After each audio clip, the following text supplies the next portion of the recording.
Good afternoon, and thank you for joining us today. I'm Taylor Combaluzier, a mining analyst at Red Cloud Securities, Inc. Today's webinar focuses on South Atlantic Gold, Inc., a recently transformed gold explorer. The company's flagship asset is the Petabranca project, located 280 kilometers inland from Fortaleza in Brazil. The company also holds the over 4,000-hectare Big Kid property located near Aspen Grove in British Columbia. Today I have on the webinar with me Doug Morales, CEO, President, and Director, as well as Marcelo Badalocci, Senior Exploration Manager at South Atlantic Gold. The format of today's webinar will be comprised of two parts.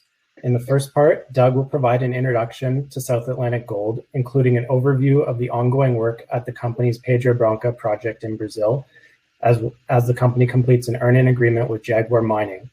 And Doug will also go over the geology and what catalysts are on the horizon for the company. In the second part, we'll take questions live. So please send us your questions via the chat and we'll get to as many as we can. You can type your questions in at any time throughout the webinar. To start, we'll handle the disclosures and then get into the presentation. For South Atlantic Gold, there may be some forward-looking statements made on this call. I would direct listeners to the cautionary note on page 2 of the South Atlantic Gold corporate presentation located on the company's website. For Red Cloud Securities, Inc., I would highlight that this webinar is for information purposes only and should not be considered a solicitation to purchase or sell securities or a recommendation to buy or sell securities. And we note that this call does not take into account the particular situation or needs of individual investors. Participants should rely on their own investigations and seek their own professional advice before investment. Please see our most recent research located on our website for South Atlantic Gold specific disclosures. So now I'll turn it over to Doug to update you on South Atlantic Gold and what investors have to look forward to with this company. Thanks, Taylor. Glad to be here. Thanks everyone for joining. Thank you for your time. So South Atlantic Gold, we are, as it is, an exploring company. We're exploring high-grade gold and copper in Brazil and Canada. Going forward, as Taylor said, I do recommend you do your own personal research. There might be some forward-looking statements here. So what is South Atlantic Gold? What are we doing here? We have two assets. One is a copper porphyry asset here in British Columbia in Canada. The other one is the Petabranca earn-in agreement that we have with Jaguar Mining. It's a very large property over there. It's about 39,000 hectares, and it's on the northeastern side of Brazil. We do have a very interesting capital structure, and what I mean by that is look at our share price right now. It looks very interesting the way it is. We are well financed for the phase 1 exploration that should be completed shortly here. We do have some stable and supportive shareholders that's been with us actually ever since before I joined. They've been with us steadily and also participating on the financings of this company.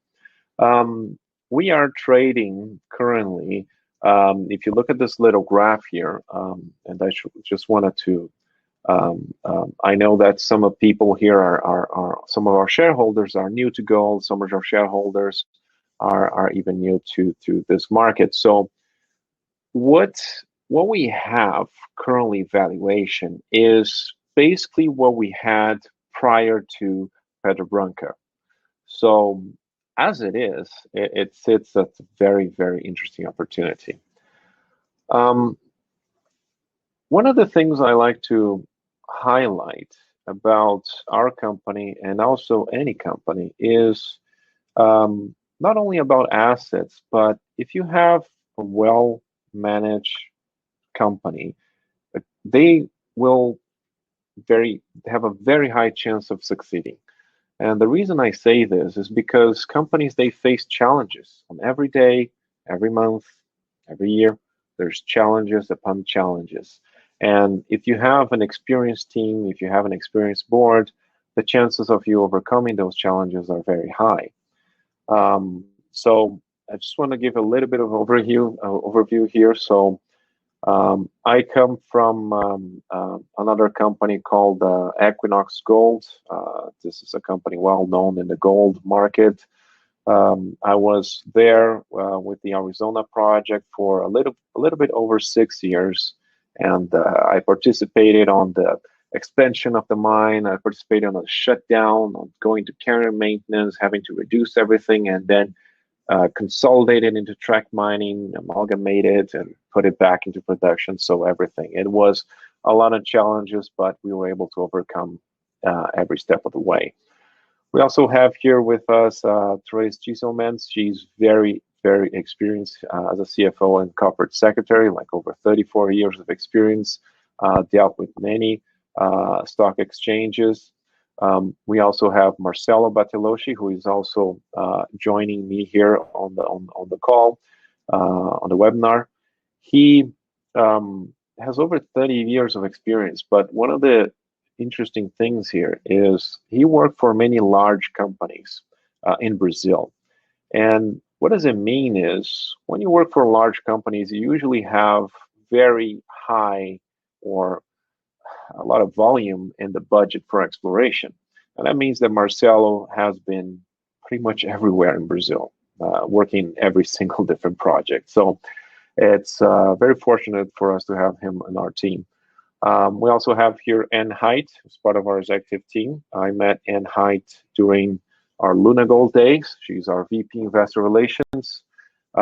She's participated there with me throughout the Luna Gold days, and also when we became like track mining and so on and so forth.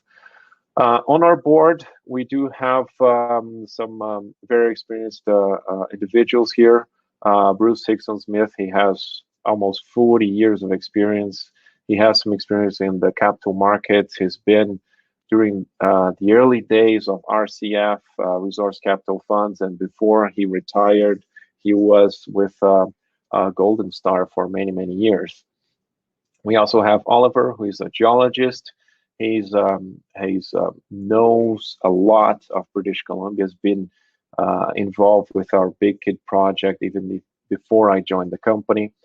Mark Leduc, I've met him during the Luna Gold days. He's a mining engineer, and it's interesting because he's been involved in the Arizona project that went into Equinox, and then with Newcastle that merged also into Equinox. So we've been working closely together for some years now. Antenor Silva, best known for his position with the Yamana Gold. He co-founded Yamana Gold many years ago, and he was with them until he retired in 2015. So he took a company that was very low valuation up to multi-billion-dollar company. And we also have Nanmo Su. He was one of the board directors that was sitting with Julian Resources before we changed our name. He's an investor, and he's been actively participating in the company here with us. So what are we looking here? What is South Atlantic Gold and what we're doing? So when I stepped in this company, and it was basically in May last year, it was a shelf company. It had a Big Kid project, but it was a shelf company, and it had a very low market valuation. So when I stepped in, I said, well, we got to look at the proper asset for the level that the company is. So I did, in July, I stepped in as a CEO. We did other management changes there. We negotiated the Petabranca earn-in, and once we did that, obviously there was a very big step for Julian Resources, and with that, our shares were on hold for almost 2 months. Well, actually, a little bit over 2 months. So it was an incredible step for the company at the time. We did mobilize very quickly. So as soon as we had the approval, we mobilized very quickly. We opened an office. We hired teams. We got the drill rigs on site.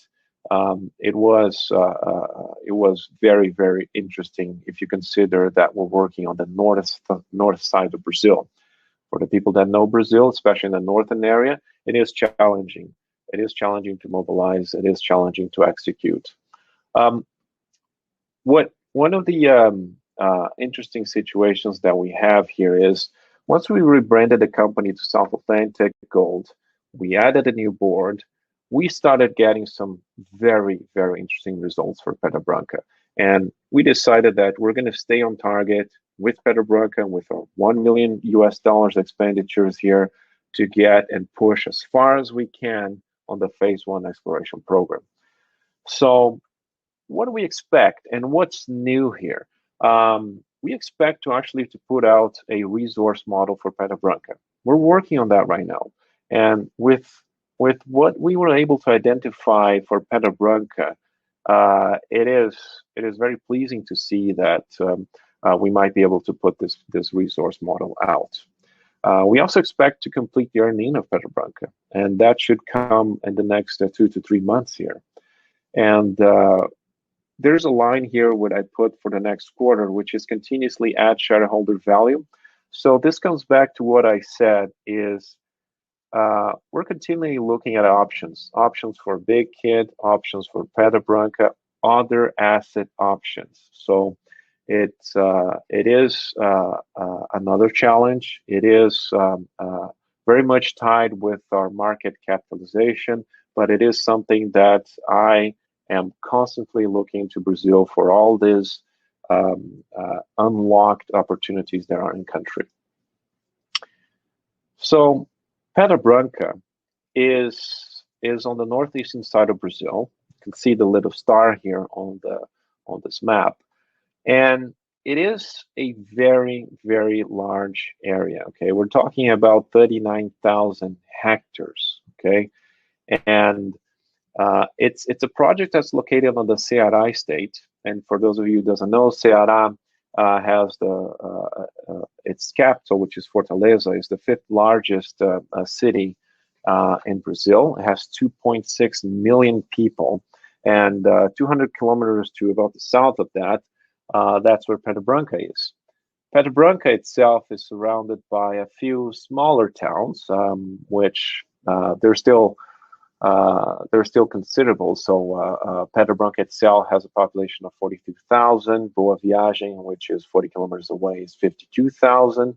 So we do have access, and actually one of the reasons that we were able to mobilize quickly is because of the availability of the workforce nearby.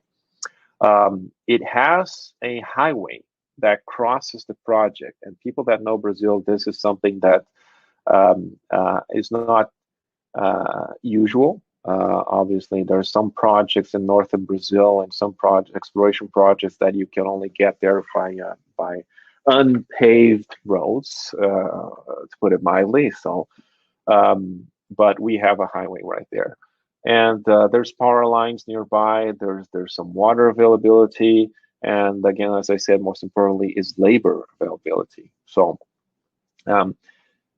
Our earning agreement with Jaguar, when we started negotiating this deal, we needed to make something work for Julian Resources at the time, and we think that the deal that we got with Jaguar is excellent.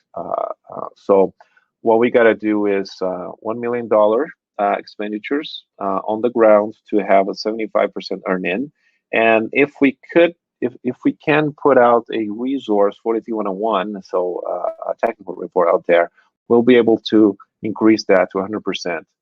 Jaguar has a 25% buyback for about 2.5 million, which is 2.5 times the exploration expenditures that we have.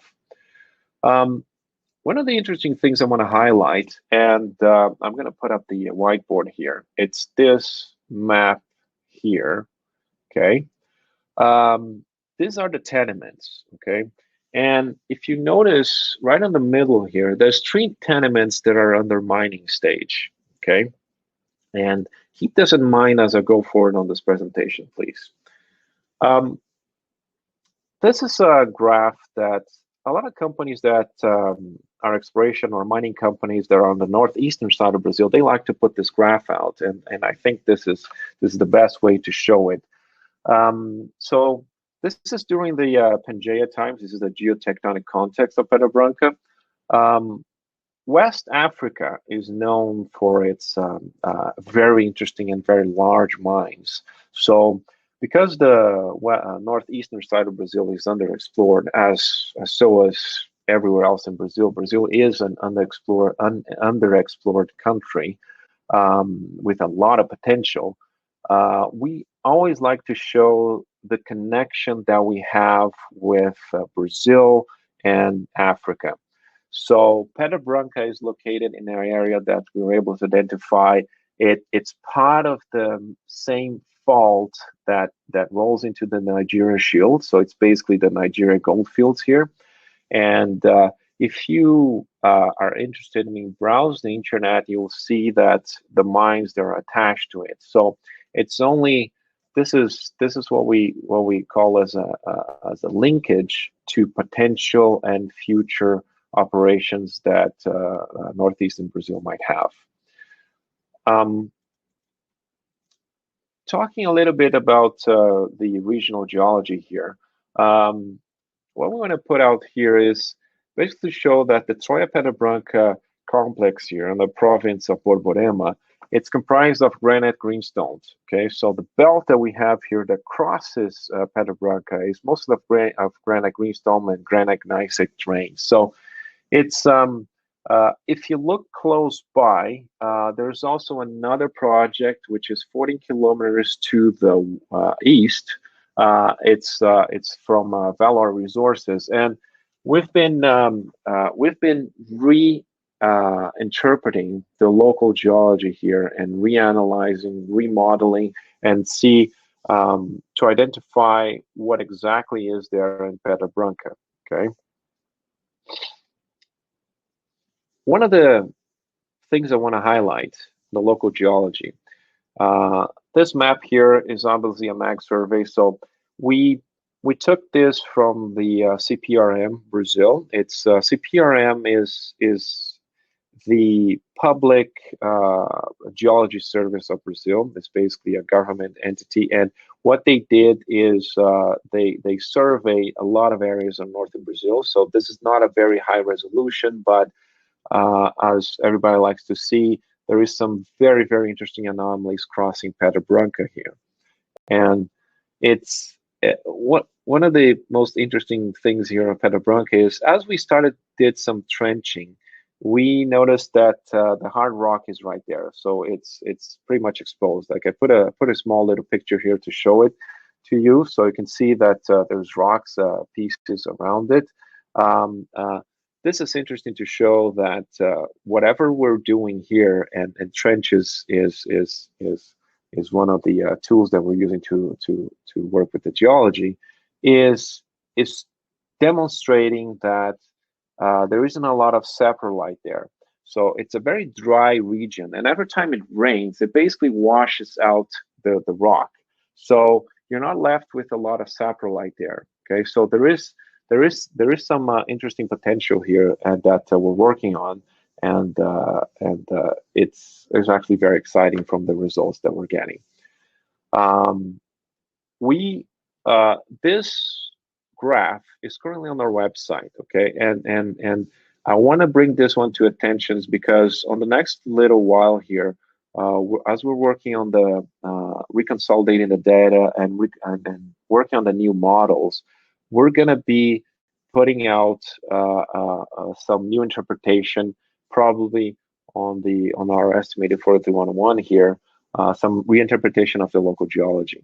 Okay, so keep in mind that what we have on our website is always evolving, always progressing. We're always adding new information.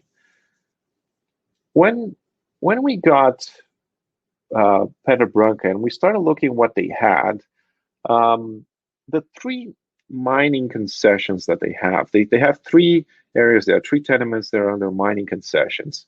And once we got a hold of this, we said, well, this is probably something that we can't use for 4311 purposes, and it's probably historical work that is mostly lost.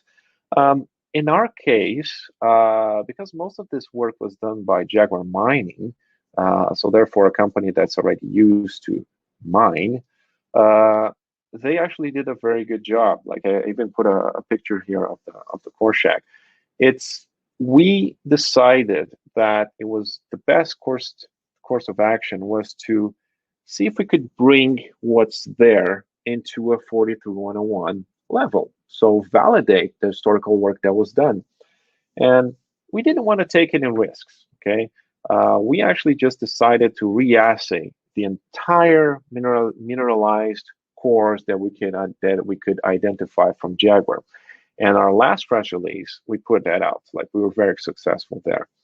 And what does it mean? What does it mean that we're able to validate historical work? So everything that Jaguar did is now going to be part of a potential geological model that we're working on. So, all these 90 holes over about 9,000 meters of diamond drilling, we're going to be able to utilize part of that into our new resource model. You can see that from the historical portion here, it was worked. I mean, this has been with Jaguar since 2009, and they did some work in this area. But Jaguar, there was a period there where they didn't apply so much cash into this exploration, so they did a lot of initial work here during the early years, and they stopped. So we had to spend quite a bit of time into reconsolidating the database here. And this is data that we publish. It's out there, but I would just want to highlight that some of these diamond drill holes are quite interesting. But one of the main points here that I want to bring is they weren't very deep. So there were 90 holes. They're very shallow, okay? So the maximum depth was about 250 meters. So, and because we're just hitting the hard rock, remember I told you we don't have a lot of saprolite there, so we're just drilling, we're getting to the hard rock right away. We're able to identify that some of these results and the way that they actually put out the reserves for the National Mining Agency purposes is actually something that's sound. So I do encourage you to look at these results later on. What we were doing right now for Petabranca is we identified, so what we did is we took some prospective targets here and say, well, we got 3 well-defined targets, okay? That's Mirador, Cuelas Queimadas, and Igrejinha. And we added a few other targets around it. And it's a very large area.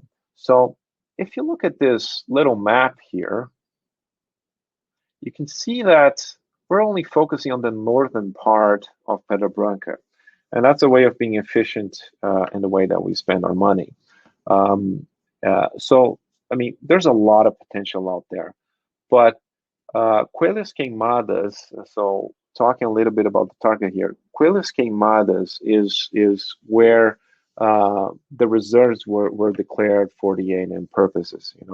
I like to, I need to always remember everyone here that this is not 43-101 compliant, but they did put out, I think it was 100,000 ounces reserves there with the work that they did for A&M. Very consolidated work. And what we're doing right now is, as we you can see all the work that's being done here. We got the red dots here. They are RC drill holes. We got the trenches. They are basically the gray little areas everywhere here throughout this area.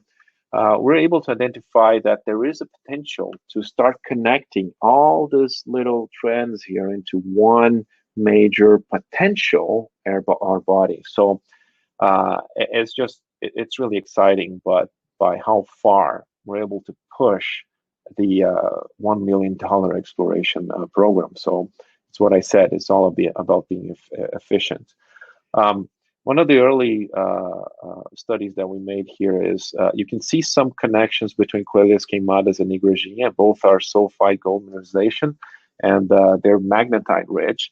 So you can see that because Petabranca is over a 40-kilometer trend, there is some variation going on into all these targets, but they don't vary too much. Like, for example, the fresh rock is exposed throughout the whole Petabranca on the initial studies that we made. Igrejinha target, okay, I just want to talk a little bit more about the targets themselves. Igrejinha target was a new discovery, okay? And what's been interesting for Petabranca right now is I've been looking at these results that we put out, and I did some ratio here. Pretty much 3 every 4 RC holes that we put on the ground came back with positive assay results. So I mean, quickly, as we put the RC outs in Igrejinha, we're able to identify, wait a second, this is a new discovery. And you can see that from the results that we're having here, they're very initial, they're very preliminary. I mean, we're not stating anything here at the moment, but when you intersect 29 meters at 0.73 grams per ton gold, and even 10 meters at 4 grams per ton, these are trenches. I mean, these are very, very interesting results. So you can see that we're even looking to define here on our map the new ore zone of Igrejinha. So never forget that RC drill rig, they have a limited maximum depth. In our case, what we're doing is very, very shallow drilling. So a maximum of basically 60 meters. So if you look at all these fresh exposed rock, we're going up to 60 meters and we're done. We stop right there. So as I said, we're trying to be as most efficient as we can with the cash that we have. And I think that from the results that we're getting, I think this is a job well done. Quelhas Queimadas target, this is the area to the south here. You can see that's this is very interesting defined zones here. So the green dots are basically dots, they're a diamond drill hole here on this map that were done by Jaguar. So these are pretty much the ones that we re-assayed and were able to validate as our last press release. And the red dots, and you can see the trenches that we're doing here, those are mostly our work here. And one of the things I want to highlight is that, again, even the diamond drill here, they didn't go too deep, but the results that they found were really, really interesting. Like 12 meters at 7 grams per ton, another one for 12 meters at 5 grams per ton. I think there's a lot of potential to do some more high density drilling here in the future, but so far it is looking very, very interesting. And what is sitting there with A&M for the mining concession seems to be very sound. The way that Quelhas Queimadas is right now, when we identify, there are basically 2 parallel trends here, 2 parallel zones. They're about, Quelhas Queimadas itself, it's about 1 kilometer of extension. These zones here is about 500 meters. They're about 6 meters of wide. So it is very exciting, and it makes Petabranca as it is with what it looks like, very potential small deposits. I mean, we're looking to where we're going to get with the current exploration program. And what is the current exploration program? Okay, the phase 1 program is something very that we did. It's very limited. Okay, but it did had and it still has a lot of potential. So we had to pretty much complete the $1 million exploration program, and we followed the recommendations that we did on the 4311 we put out back in August last year. So we decided to revalidate some of the historical drilling. We did that. We put some new holes into the ground. We actually did about 7 kilometers of RC drilling. We did over 10 kilometers of new trenches out. And for those of you who doesn't know here, trenches, they're pretty much horizontal holes. Okay, so right on the surface, you open a trench, and they're it's like a drilling, but you're doing them very, very close to the surface. So their maximum depth is usually 4 meters. Okay, and what I expect to do to complete the phase 1 is pretty much complete the $1 million expenditure. So complete the earn-in. And now with the news of possibly doing a resource modeling. So if we are successful doing that, we should be putting out the new resource model between early second quarter this year. So very, very exciting times to come. The other project that we have, and this is one that we inherited from Julian Resources, is called the Big Kid. And Big Kid is a corporate porphyry project here. It has some corporate gold mineralization here, and it's on an area that's about 4 hectares. Okay, so I did put here the old map from Julian Resources. And Julian Resources, what they did is they've earned in on this, they've got the agreement on this project, and they did a 2019 exploration program where they put out, I think it was 9 diamond drill holes, and they were able to intersect some very, very interesting results. But that was back in 2019, and it was during a time that these type of intersections, this type of greenfield exploration wasn't getting a lot of traction for the market, as the gold price was incredibly low. But that all being said, Big Kid is something that we want to bring into our horizon throughout the year 2021. We haven't made any decisions yet as to what we're going to do with Big Kid.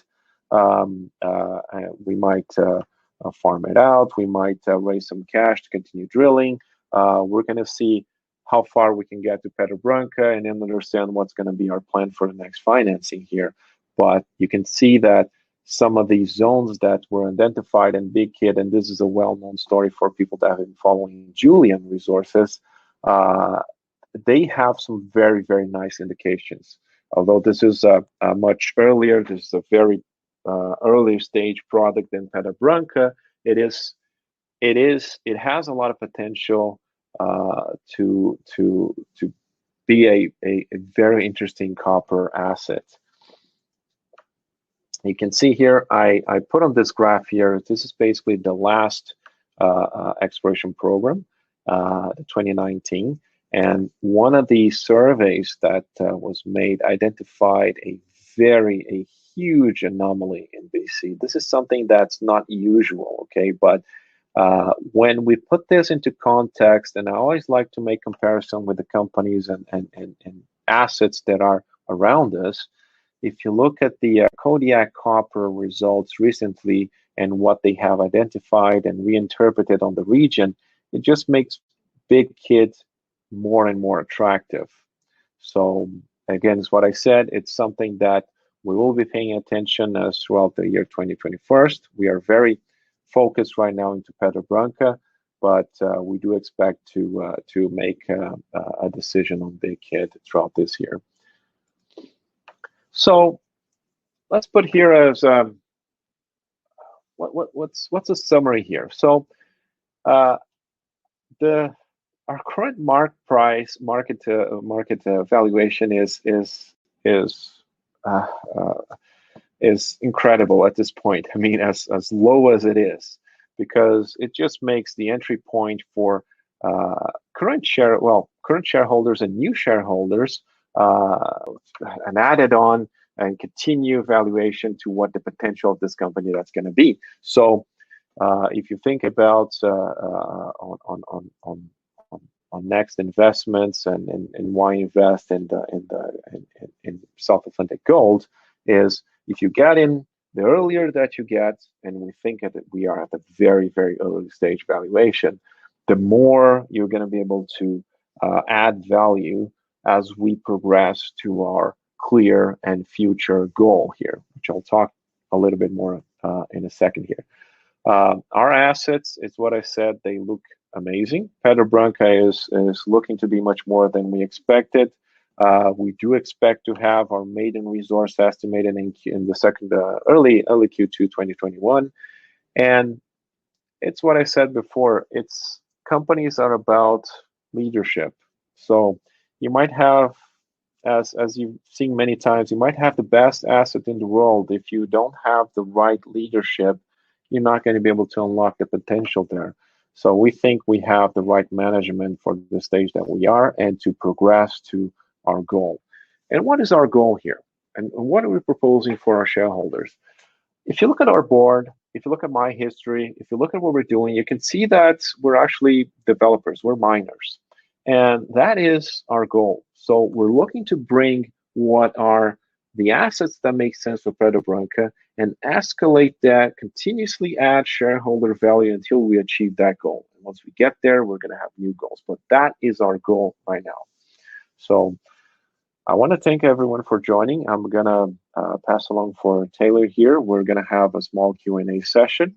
So thank you very much. Great. Thank you, Doug. That was a very comprehensive presentation. So yeah, now we will start the Q&A portion of the webinar. And a reminder to everybody on the line that you can type in your questions to the chat at any time now.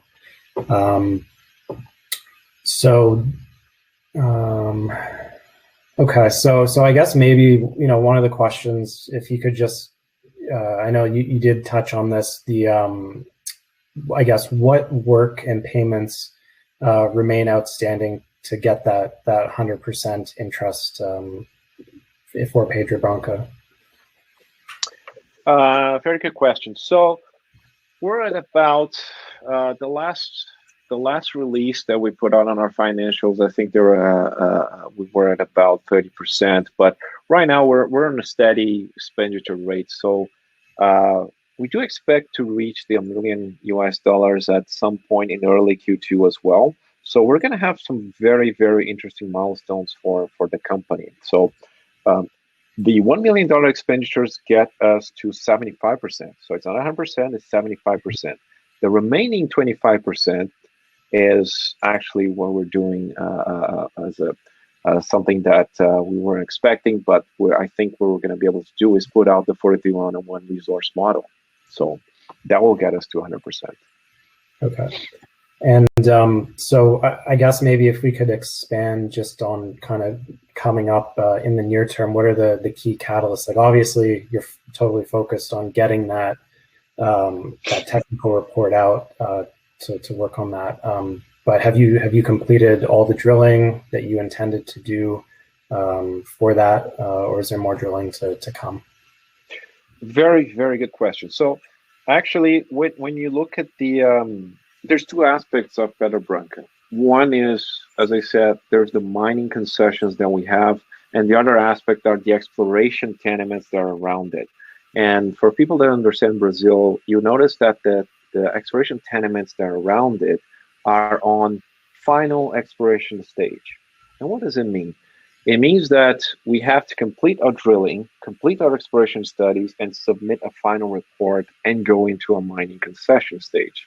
And if we look at that approach from a 43-101 perspective, there's a lot of work to be done, especially consider the massive area that Petabranca is. So what we're doing right now is, as we complete the earning agreement, and our focus was the drilling to possibly add a resource model. So focus very much on the Quelas Queimadas target, the Igrejinha target. So that was our drilling, and that one is pretty much completed. We're waiting on some laboratory results, and we're actually we're always publishing some of the results that we find, but as we get them. But as everybody knows, laboratories right now they're being affected by the pandemic, so they're taking their sweet time in producing their results, and that's our biggest challenge that we have to overcome to be able to produce those results into it.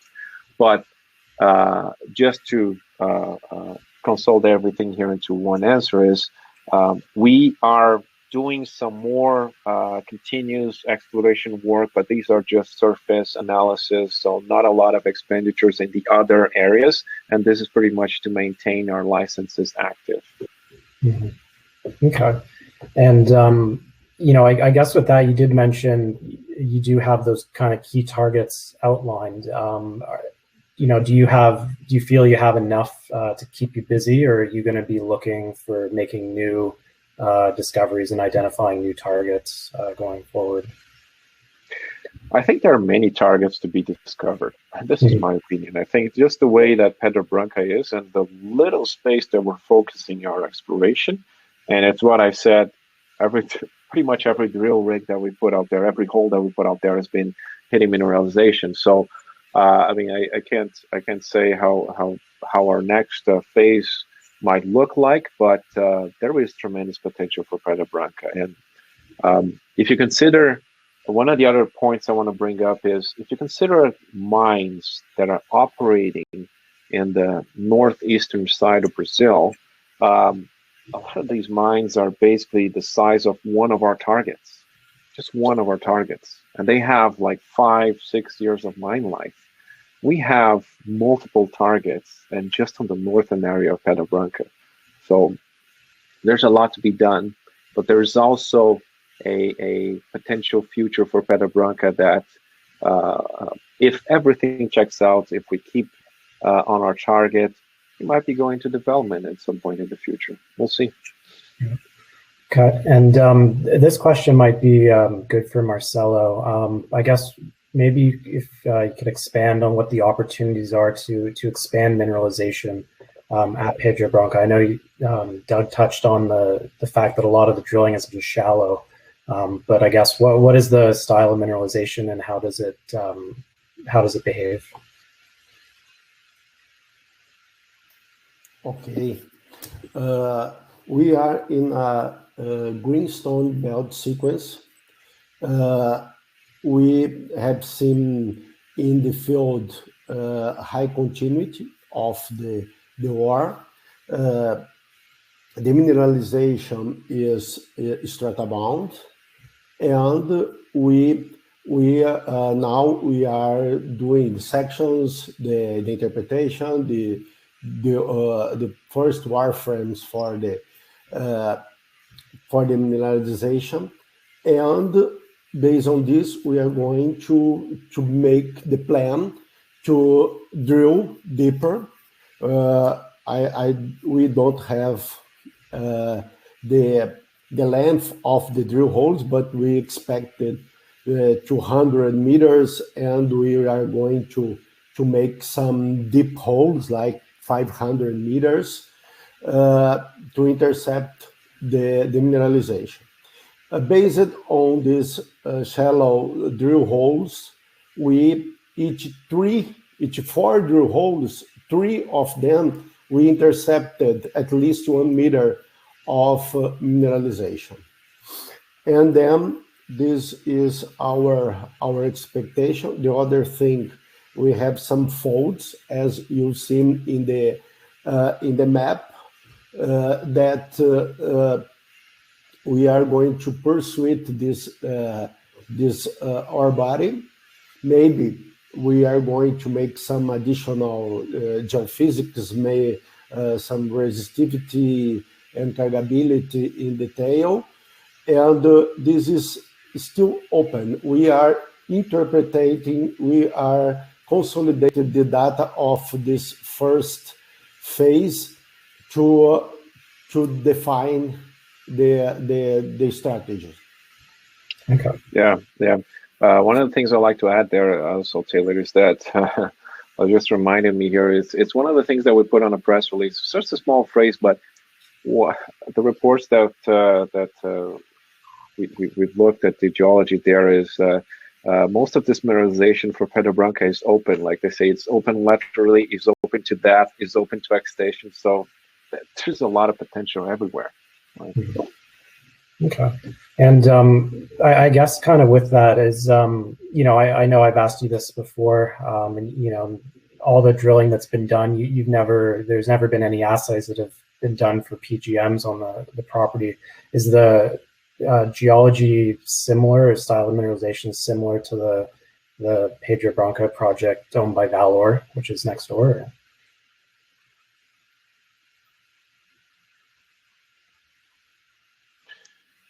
What do you think on that, Marcelo? Okay. We discussed this a little bit on the mineralization being similar to Valor. Yes. Because I I was expecting you answer, but yes, we have planned now.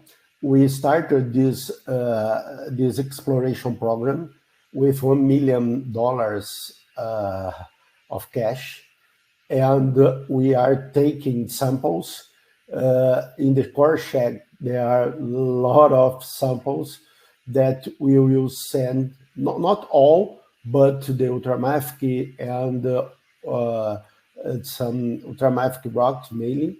We are going to send to the lab for the multi-elementary analysis, including PGA analysis. But until now, we prioritized gold far assay for gold, and then in next phase with more cash, we are going to send to those analysis. Okay. Couple other questions that have come in. And I know, Doug, you mentioned that there's a highway going through the project there. Once you're off that, is there a network of dirt roads or anything on the property, or how's the access once you're off that highway? Oh, actually, I can answer that one. So Petabranca is what we call a caatinga type of vegetation. So there's not a lot of rain that go into that region, and so it's very dry, a lot of rocks. So you can the way that our team has been doing to access the sites, you just take a truck, go off the highway, you drive on the road, and you kind of are making the road yourself. So there are some access roads around, but you don't. You can pretty much drive on the. It's kind of a desert area. Okay.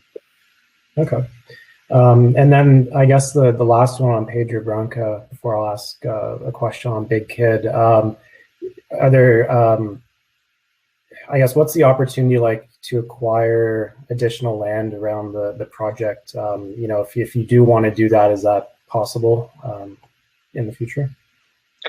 You're talking about Big Kid or Petabranca? Sorry. Petabranca. Oh, yes. Around it? Yeah. Yeah, I think yeah, there's some potential. We actually look at the there's some potential, but our land package is very large as it is. So I mean, 39,000 hectares. We can be even if we're a large company, we can be many years busy with 39,000 hectares. So. And the trend that we have right now, the mineralization trend is 40 kilometers. So the one that we are able to identify, the regional trend, is 40 kilometers. So there's a lot of potential here. There's a lot of land to work with. Mm-hmm. And I think I'm trying to think back to that the map you showed, and that was pretty much roughly in the middle of that land package, isn't it? It's pretty. Yeah, and it's a small portion. We're talking like one of the targets there are 500 meters. So out of the 40 kilometers, we're focusing on we're actually focusing on 10 kilometers of that, 10 to 12 kilometers of the 40 kilometers trend. Yeah. And the reason why we're doing that, it's what I said, is about being cash efficient. So yes, it is nice to go out there to put drill rigs in other places and find new mineralization, but what we have to do is grow the story as it is. So we got to grow Petabranca by what I have to tell us. So there is a step-by-step you do it. So the best way that we could find is to actually drill around the past discoveries, and that's what we're going to keep doing. Okay.